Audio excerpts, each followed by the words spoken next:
Good morning, Kurt. Thanks so much, and good morning to you at home. An early morning fire forced 4 people out of their Orleans home and caused significant damage. Firefighters were called to the house on Mockingbird Drive just after 2 this morning. The fire started in the basement and caused about $500,000 worth of damage. There were 3 people treated for smoke inhalation. Investigators don't know yet how the fire started. And a house fire just before 6 this morning closed a section of Rochester Street. It's off limits to motorists between Gladstone Avenue and Poplar Streets while firefighters clean up. Drivers and pedestrians are asked to avoid that area. Financial troubles could throw a wrench into the construction of the new Armstrong Bridge in the city's south end. With more on this story, we go live to reporter Melissa Lamb. Melissa, good morning.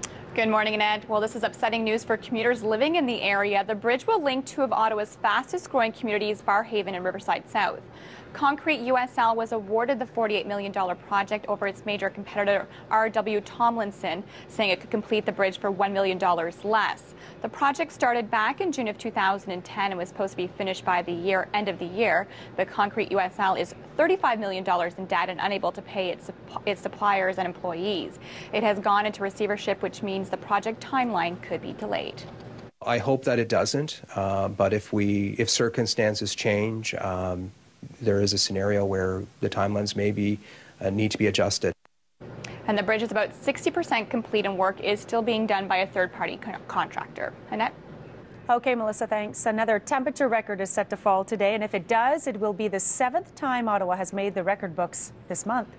Temperatures are expected to reach 26 degrees today in Ottawa. It's a repeat of yesterday when the mercury soared to 25.8.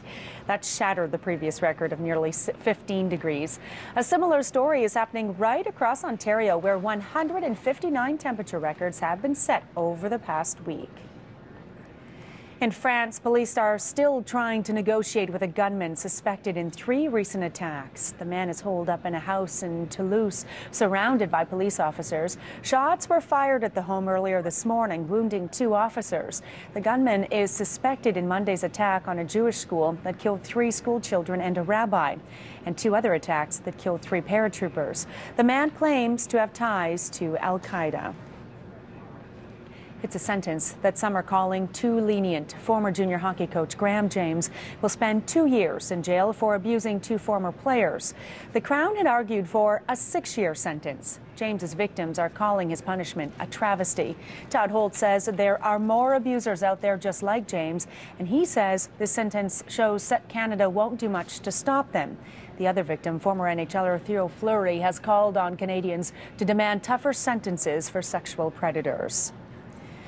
And finally, today, Prime Minister Stephen Harper will head off to the other side of the world, kicking off a 6-day trade and business trip to Japan and Thailand.